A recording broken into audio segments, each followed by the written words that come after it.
What's going on, guys? Stefan here with you, S&E's Garage. In this video we are going to go ahead and pull the engine out of this jet ski. We're just going to go ahead and finish finalizing disconnecting everything from it. So here what we have to do is we have to disconnect this positive lead to this starter. It looks like it's going to be an 11 or 12 millimeter. We have to go ahead and remove this shield. This shield covers the rubber coupler for the power takeoff, so we're going to get that out of the way. And we're going to finish disconnecting all of our hoses from the engine. So the first hose we have here goes here from the power takeoff back to the left side of the bilge. We have this one on the right side of the bilge that goes up to the very front bottom hose of the oil cooler. And then we have this top hose of the oil cooler that we removed earlier that goes to the exhaust manifold, I believe. And then I'm not sure exactly where this hose goes, but we're going to go ahead and figure that out. This one might actually go to the oil pan. I'm not 100% sure. That might be an oil galley. But we're just going to go ahead and finish getting this thing disconnected so it's ready to pull. We do have several small connectors here we need to remove. We have this guy here coming off of the stator housing that needs to be unplugged. That's this guy here. And then we went ahead and unplugged our cam sensor off camera, so that is unplugged. And the rest of what we're doing here is just plumbing, more or less. So let's finish getting everything disconnected from this motor, and hopefully in this video we'll be pulling it out. Alright guys, so all of our hoses on this engine are disconnected. You'll see this one here goes to this end, this one here that's connected goes to this end, and this one up front from this side of the oil cooler is also disconnected. We went ahead and removed this shield, the 110 millimeter bolt I was telling you about, and we went ahead and removed our positive to the starter, but we also have a negative.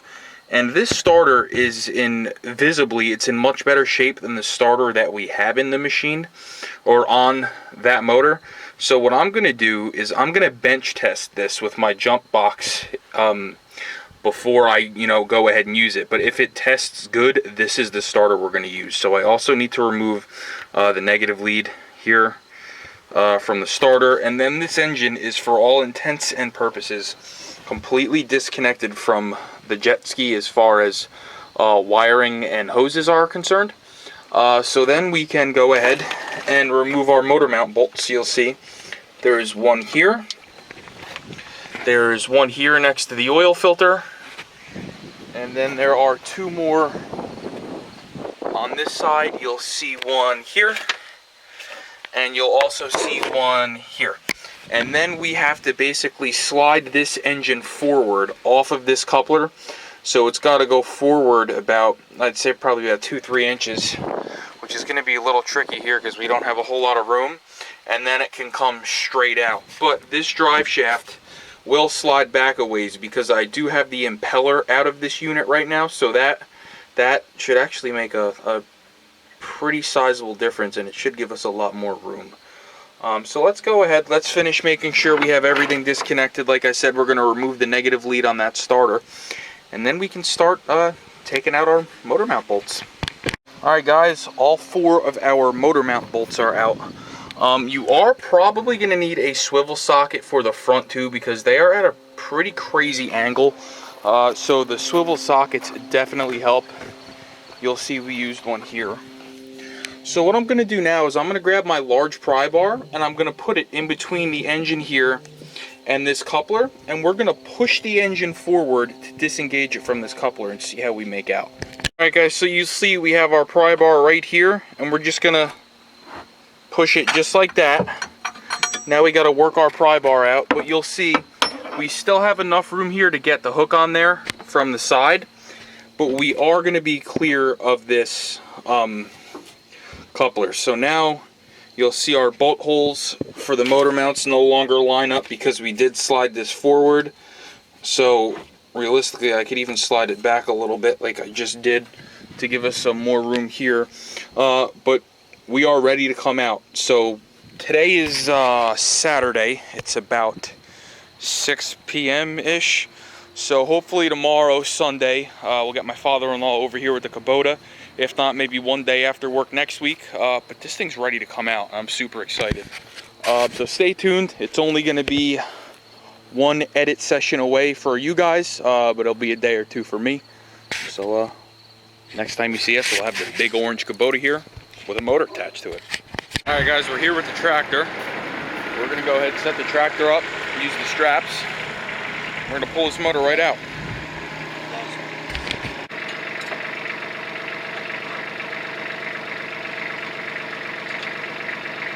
All right, come up slow.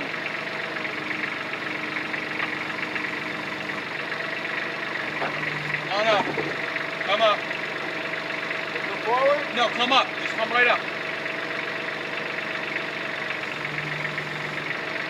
Go forward,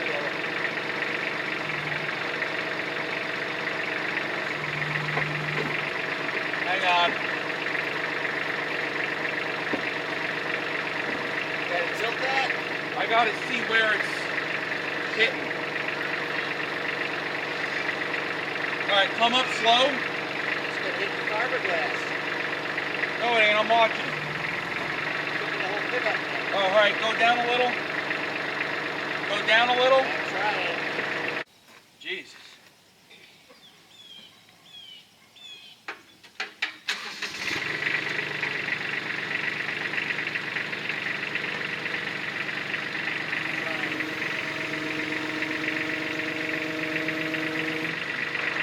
Those hoses.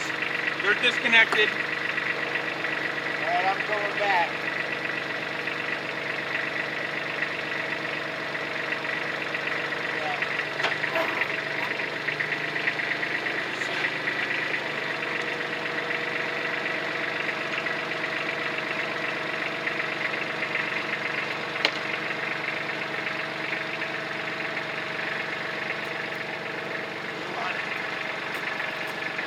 Let's bring it over by the garage. I'm gonna go down a little bit. All right, when you do that, now hang on 1 second.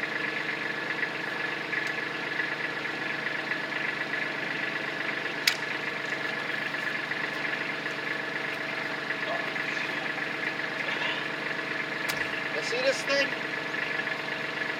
Is this what you're talking about, or is that too damn big? Yeah, that works.